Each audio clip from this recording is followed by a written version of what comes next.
2026 की शुरुआत में मिडल ईस्ट के समंदर में एक नौसैनिक संघर्ष तेजी से भड़क उठा। इस संघर्ष का सेंटर पॉइंट हिंद महासागर में हुआ एक बहुत बड़ा हमला जिसने दशकों पुराने नियम बदल दिए।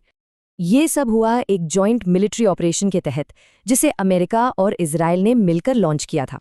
और 4 मार्च को इस पूरे संघर्ष का निशाना बना ईरानी फ्रिगेट आइरिस डेना।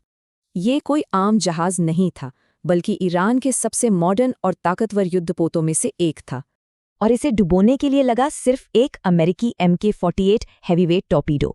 सोचिए, हमले के वक्त जहाज पर करीब 180 क्रू मेंबर्स मौजूद थे। बाद में श्रीलंकाई अथॉरिटीज ने समंदर से कम 87 शव बरामद किए।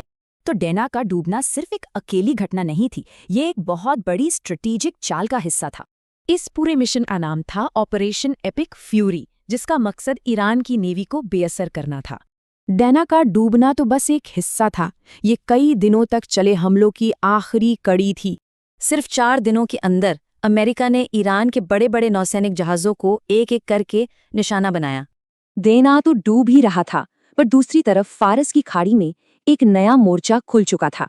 अमेरिकी नेवी ने कमर्शियल जहाज़ों के लिए एक सीधी सादी चेतावनी जारी की।